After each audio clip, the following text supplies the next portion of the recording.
To create a Zoom meeting link from your Zoom account on the web, you're going to go to zoom.us.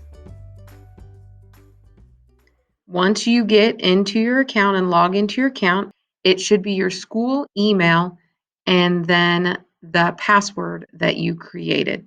If you can't remember what it is, just click forget password and an email will be sent to your email account to reset your password. On the left-hand side of your Zoom account, you're going to click on Meetings tab. You can see that you have a tab that says Upcoming Meetings, Previous Meetings, and your Personal Meeting Room. You're going to click Schedule a New Meeting. Then you can title your meeting.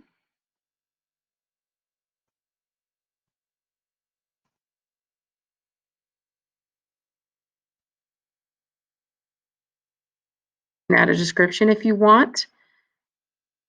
You can set the time. You can set the duration of your meeting. How long is it going to be? You will not be limited to the 40 minutes because we have paid accounts this year. Your time zone is central. Make sure that's set correctly.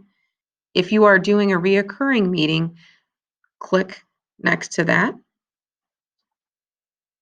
And you can set how often do you want it to reoccur, daily, weekly, monthly, or no fixed time.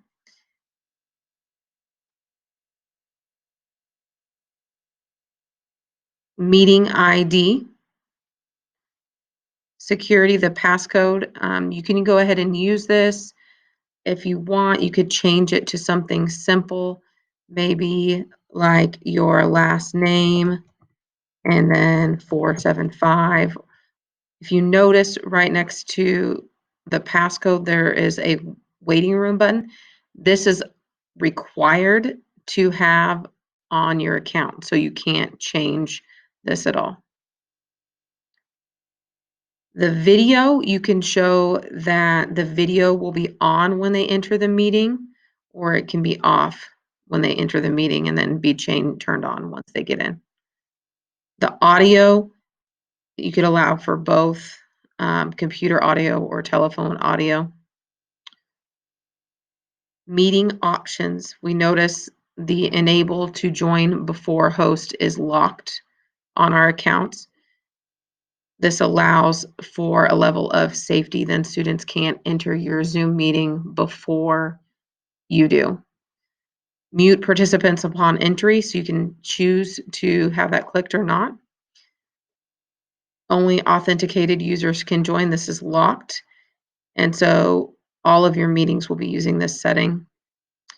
We cannot pre-assign breakout rooms with students because students do not have Zoom accounts. And they should not have Zoom accounts because it violates FERPA. So they are able to join it with the Zoom app without having an account. Record the meeting automatically. I would not do this unless it's a meeting with a staff member.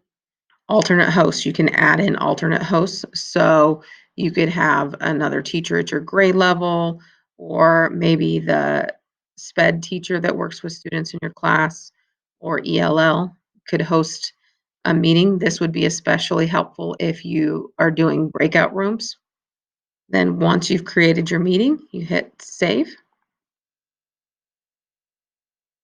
And we notice I could start this meeting right away, or I can look at my time. I can save this to my Outlook calendar by clicking on Outlook calendar and downloading it to my computer. Notice we have my passcode, the waiting room is on. You can copy this invite link. I would prefer to do that, to paste it into Schoology instead of clicking on the copy invitation, because this has a bunch of extra stuff that students won't really need to see. So I'm just going to go ahead and highlight this and Control C for copy. So I know I have it. It tells me all the things and how it is set up. You can start it, edit it, delete it, or save it as a template. As soon as I get done with that, I'm going to go ahead and go to Schoology. And I'm going to go to my Schoology course that I'm adding this link into. I can click Add Materials.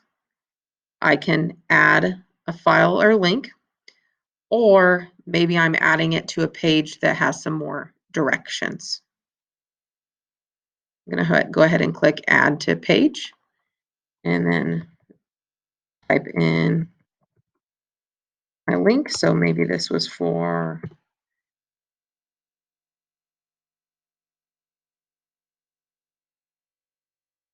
and I might type in some directions and paste my link, title it what I need to, insert,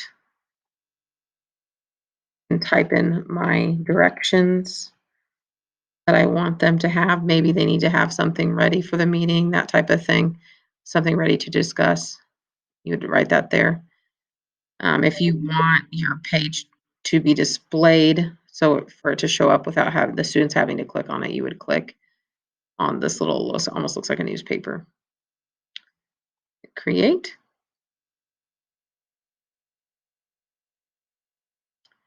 So here is my Zoom meeting.